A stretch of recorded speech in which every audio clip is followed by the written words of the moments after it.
जनस्वास्थ्य निरीक्षक डाँडागाँडा स्वास्थ्य चौकी डोटीबाट आज म हजुरहरूलाई EHMS सम्बन्धी भिडियो लिएर आएको छु।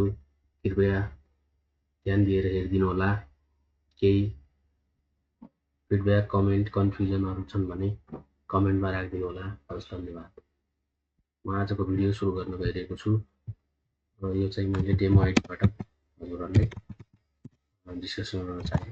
डेमो आइडीको लागि hms.astrek.com भनेर युआरएलमा hms.astrek.com भनेर इन्टर गर्नुहोला। त्यसपछि यस्तो ड्यासबोर्ड खुल्नेछ। यो hms.astrek.com वाला चाहिँ डेमो आइडी हो EHMS को। यसमा चाहिँ अब आफ्नो युजर र पासवर्ड हाल्नु। मैले यसमा अलरेडी लगइन गरेको छु। पासवर्ड हालेर साइन इन गर्नुहोस्। म जानु होला। साइन इन गरिसकेपछि यहाँ EHMS को ड्यासबोर्ड खुल्छ। ड्यासबोर्डलाई चाहिँ 3 भागमा विभाजन गरिएको छ। EHMS को ड्यासबोर्डलाई पहिलो ड्यासबोर्ड चाहिँ लेफ्ट राइट, राइट साइड र सेन्टर बीच मध्य भाग गरी 3 भागमा यसलाई विभाजन गरिएको छ। बायाँपट्टि चाहिँ हस्पिटलको चिन्ह छ, दायाँपट्टि पनि हस्पिटलको चिन्ह छ। बीचमा यो टेक्निकल सपोर्ट टिमहरू, गाउँपालिका हेल्पर्सको नाम, अनि त्यसपछि गृह पृष्ठ, ताजा अपडेट, अन्तिम 30 दिनमा आएका सेवाग्राही, अनि अब शीर्ष रोगहरू, टप 10 डिजिजहरू, त्यसै गरी यो आर्थिक वर्षमा आएका सेवाग्राही उमेर अनुसारको वर्गीकरण भनेर यो चाहिँ सेन्ट्रल पार्टमा छ। लेफ्ट साइडको हस्पिटलको चिन्हमा चाहिँ यो रजिस्टरहरू, रिपोर्ट, रजिस्टर र प्रणाली सेटअप, त्यसै गरी प्रयोगशाला सेवा यो भित्र रहेको छ। त्यसै गरी यो सबमिट टु डिएचएसहरू चाहिँ रेकर्ड। हामी सबै काम गर्ने भनेको लेफ्ट साइडको हस्पिटलको चिन्हभित्र रहेका रजिस्टरहरू छन्। रेकर्डिङ, रिपोर्टिङ रजिस्टर र रिपोर्टहरू, अनुसूचीहरू, त्यसै गरी प्रणाली setup, submit to DHS two, deleted record, SMS record, resource सूचना र प्रयोगशाला सेवा यसमा रहेका छन्। अब यो भिडियोलाई धेरै लामो नगराएर म हजुरहरूलाई यसमा प्रणाली सेटअप कसरी गर्ने र यसमा हजुरहरूको स्वास्थ्य संस्थामा भएका स्वास्थ्य कर्मीहरूलाई कसरी स्वास्थ्य कर्मीहरूको विवरण अद्यावधि गर्ने, त्यसै गरी हजुरहरूको स्वास्थ्य संस्थामा रहेका अरू साथीहरू, अरू स्वास्थ्य कर्मी साथीहरूको चाहिँ युजर आइडी कसरी बनाउने भन्ने विषयमा यो भिडियो बनाउन गइरहेको छु। यसको लागि हजुरहरूले सर्वप्रथम बायाँपट्टि रहेको हस्पिटलको चिन्हको यो 1303 वटा धर्का छन्, यसमा जानुहोला। यसमा गइसकेपछि अन्तिम तलतिर लास्टतिर प्रणाली सेटअप भन्ने सेटिङको चित्र देख्न सक्नुहुन्छ, आइकन। यसमा क्लिक गर्नुहोला र स्वास्थ्यकर्मी विवरण भन्नेमा जानुहोला। यसमा अब स्वास्थ्यकर्मी विवरण भनेर आएको छ। यसमा नयाँ रेकर्ड थप्नुहोस्, गएर स्वास्थ्यकर्मी विवरण थप्नुहोला। मैले आफ्नो नाम थपेँ, या चाहिँ नम्बर राखेर सक्रिय गराएर है सबमिट गरेँ। एउटा यसरी हो। यसै गरी अरूको पनि स्वास्थ्यकर्मी विवरण राख्नुहोला हजुरहरूको संस्थामा भएको। त्यसै गरी DHS2 सेटिङ छ। DHS2 मा चाहिँ हजुरहरूले आफ्नो स्वास्थ्य संस्थाको DHS2 को युजर नेम र पासवर्ड दिनुपर्ने हुन्छ।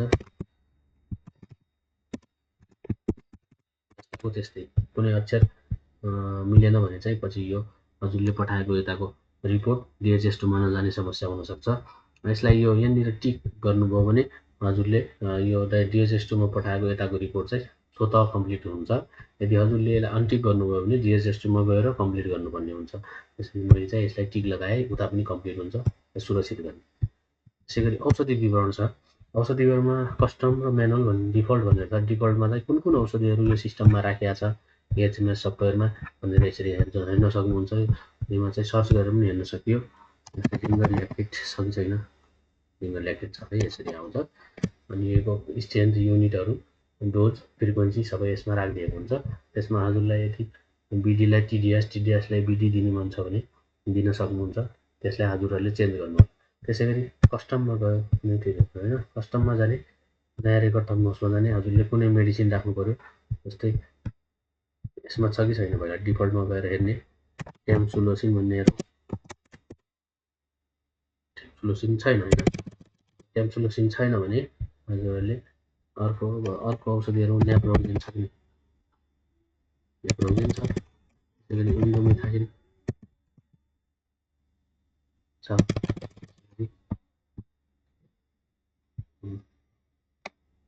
ट्याम्सुलोसिन छैन भने यहाँबाट हजुरले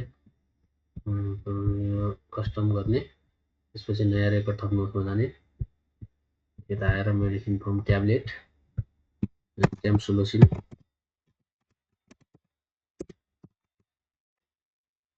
स्ट्रेन्थमा मैले 500 mg भनेर अहिले राखिदिएँ। युनिटमा चाहिँ ट्याब्लेट रुट पर ओरल डोज 1 ट्याब्लेट, त्यसपछि ओडी राखेँ, मेडिसिन टाइम आफ्टर मिल सबमिट गरेँ। अब यो हजुरले बहिरङ्ग सेवामा गएर खोज्नुभयो भने हजुरहरूकोमा यसरी यहाँ औषधिको लिस्टमा ट्याम्सुलोसिन देखियो है। सबै हजुरले राख्नुभएको विवरण चाहिँ यता देखाउँछ है, कति दिन दिने यहाँ ठ्याक्क 3 दिन भएर बस्छ। यसरी चाहिँ हजुरले थप्न सक्नुहुन्छ। त्यसै गरी प्रयोगशाला सेटिङ छ। प्रयोगशाला सेटिङमा यसमा रिफरेन्स नर्मल भ्यालुहरू दिएको छ। यो चाहिँ सिस्टममा राखिएका यिनी छन्। हजुरहरूको अब मेसिन औजार अनुसार हजुरहरूको यदि यो नर्मल रेन्जहरू तलमाथि गर्नु छ भने हजुरले यसभित्र एडिटमा गएर यसमा राख्न सक्नुहुन्छ। कतिदेखि कति आरबिसी, कतिदेखि कति, यसरी हजुरले यिनीहरूका नर्मल रेन्ज पनि हजुरले मिलाउन सक्नुहुन्छ। यसको लागि प्रयोग एमएसएस डिटेलमा चाहिँ हजुरले अब न्यूनतम सेवा मापदण्ड कार्यक्रम एक आर्थिक वर्षमा 2 पटक बाह्य मूल्याङ्कन गरिन्छ पालिकाबाट।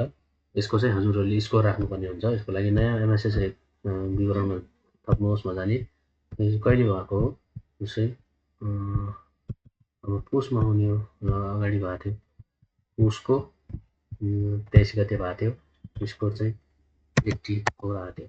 यसरी सबमिट गर्ने। त्यसै गरी अब अर्को चाहिँ असारमा गरिएको थियो, असारको 24 गते गरिएको थियो भने 87 यसरी सबमिट गर्यो भने हजुरको यहाँ न्यूनतम सेवा मापदण्डका स्कोर पनि रहन्छ। अब प्रतिवेदन हजुरले पठाउनु भयो 9.3 को first page reporting status data सेटहरू पहिलो पृष्ठलाई डिएचएस2मा पुस गर्नुभयो भने पहिलो राउन्ड, दोस्रो राउन्ड यसले आफै देखाउँछ। त्यसको लागि हजुरले पुसको पनि अघिल्लो पटकको पनि देखाउनुपर्छ। यदि हजुरले पुसको देखाउनु भएन, असाढको मात्र देखाउनु भयो भने पहिलो पटक भनेर चाहिँ असाढमा देखाउन सक्छ। त्यसैले हजुरले दुईटै पटकको चाहिँ मूल्याङ्कनको स्कोर चाहिँ राख्नुपर्ने हुन्छ। यसै गरी प्रयोगकर्ता व्यवस्थापनमा गएर हजुरले अब एउटा यो चाहिँ उतैबाट बनेर आएको छ। यसै गरी हजुरले अर्कोको नाम राख्न सक्नुभयो। हेल्पपोस्ट मोबाइल नम्बर यस्तो गरेर मैले सबमिट गरेँ। यसरी यो चाहिँ यो मेलमा चाहिँ नो रिप्लाई मेल जान्छ कोड फ्युजन टेक्नोलोजीबाट। त्यसबाट हजुरले पासवर्ड रिसेट गरेर आफूलाई याद हुने पासवर्ड राखेर चाहिँ एचएमएस लगइन गर्न सक्नुहुन्छ। यो चाहिँ डेमो आइडी हो। यसै गरी लाइभमा पनि हजुरले गर्ने यसरी नै हो। अर्को एसएमएस सेटिङ छ। एसएमएसमा हजुरले अब एसएमएस फिचरहरू हजुरले खरिद पर्चेज गर्नुभयो भने चाहिँ यो खोप कार्यक्रममा यो एसएमएस सिस्टम काम गर्छ। पोषण वृद्धि अनुगमनका लागि माथि नवजात शिशु स्वास्थ्य सेवा, पिल्स डिपोजिट, आइसिडी इम्प्लान्ट, यो सेवाहरूको लागि हजुरले एसएमएस सेटिङ राख्नुभयो भने यसरी हजुरले आफैले एसएमएस के राख्ने त खोपको लागि एसएमएस के राख्ने हो हजुरले यसमा लेखेर राख्न सक्नुहुन्छ। यति गरी चाहिँ यो केन्द्रमा हजुरको बच्चालाई खोप लाग्ने भएकोले हजुरले खोप लाउन यो केन्द्रमा ल्याइ सहयोग गरिदिनु होला, मेसेज जाने सिस्टम गराउन सक्छ। यसको लागि हजुरहरूले सबै अभिभावक, सबै सेवाग्राहीहरू यो जे यसमा दिएको छ 4-5 वटा सेवाहरूका रजिस्टरमा चाहिँ हजुरहरूले सबैको सम्पर्क नम्बर चाहिँ अपडेट गरेको हुनुपर्छ। त्यसै गरी सबमिट टु डिएचएसमा चाहिँ हजुरले एकमुष्ट डिएचएस2मा यो डाटा पठाउनुको लागि यो प्रयोग गर्न सक्नुहुन्छ। तर एकमुष्ट पठाउनुभन्दा पनि हजुरले एक गरेर पठाउँदा चाहिँ राम्रो, किनकि भेरिफाई गर्दै पठाउँदा राम्रो हुन्छ। यो एकमुष्ट पठायो भने बिग्रेको रिपोर्ट पनि जान सक्छ कहिले। यसरी हजुरले हेर्ने भने यसरी हेरेर यसलाई चाहिँ सबमिट टु डिएचएस गर्ने। असाढको हेरौँ, साउनको त अहिले साउन पुरा भएको छैन, त्यही भएर डिएचएस2 सबमिट खुलेन। साउनको यसरी हेर्ने, यो ठिक छ भने ट्याक्क सबमिट गर्ने। त्यसै गरी प्रत्येक कार्यक्रम यसरी हेर्दै एक गरी सबमिट गर्ने। तर क्षयरोग नियन्त्रण कार्यक्रमको चाहिँ यहाँबाट हजुरले डाटा पुस नगर्नु होला। यसको लागि हजुरले इटिबी प्रयोग गर्नु होला। इटिबी मास्टर रजिस्टरबाट चाहिँ डिएचएस2मा एचएमएस डाटा अपलोड गर्नु होला, त्यतैबाट यसै जान्छ। हजुरले रेकर्डको लागि चाहिँ यसमा सेरोकाहरू रजिस्टरहरू चाहिँ प्रयोग गर्न सक्नुहुन्छ। प्रिजम्प्टिभ रजिस्टर, सेरोको उपचार रजिस्टर, कन्ट्याक्ट ट्रेसिङ रजिस्टरहरू, अनि सेरो परीक्षण नतिजा फारम यो यसमा छ। यो चाहिँ हजुरहरूले यसमा प्रयोग गर्न सक्नुहुन्छ। त्यसै गरी अर्को छ डिलिटेड रेकर्ड। यदि हजुरले कुनै काम गर्दै जाँदा कुनै डिलिट गरिदिनु भयो, तर त्यो डिलिट नहुनुपर्ने थियो, मिस्टेकली डिलिट भयो भने त्यसलाई चाहिँ यहाँबाट रिस्टोर गरेर अगाडि लिन सक्नुहुन्छ। जुन रजिस्टर हो त्यसैमा त्यही भएर यसरी यहाँ कुन सेवाको रजिस्टरको डिलिट भयो त्यसरी यहाँबाट खोजेर गर्न सक्नुहुन्छ। मैले अब डेमो आइडी भयो भने यसमा राखेको छैन डाटा, त्यही भएर देखाएन। एसएमएस रेकर्ड यो आइसकेको छ। त्यसै गरी रिसोर्समा एचएमएसको युजर म्यानुअलहरू यो डाउनलोड हुँदैन, किनकि यो डेमो साइट हो। लाइभ साइट खोलेर हेर्नुहोस्, लाइभ साइटमा ठ्याक्कै डाउनलोड हुन्छ है। चाहिएको यो एचएमएसको रिसोर्समा हेर्नुभयो भने एचएमएस म्यानुअल डाउनलोड हुन्छ। त्यसै गरी एचएमएसको यो डाउनलोड हुन्छ है। अनि यसै गरी भिडियो ग्यालरीमा यसमा भिडियोहरू चाहिँ दिएका छन् एचएमएस सम्बन्धीका। हजुरहरूलाई यो केही कन्फ्युजन भयो, हेर्न मन लाग्यो भने यहाँबाट हेर्न सक्नुहुन्छ है। त्यसै गरी सूचनाहरू भनेर यसरी एचएमएसले दिएका सूचनाहरू यसरी यसमा राखिदिन्छ। हजुरले यही अनुसार सूचना यहाँबाट हेर्न सक्नुहुन्छ। पहिलो पटक चाहिँ सूचना अगाडि ड्यासबोर्डमा नै आइरहेको हुन्छ। हजुरले अस्ति भर्खर नै देख्नु भएको थियो होला, एएमसी बुझाउन भनेर नोटिस आएको थियो।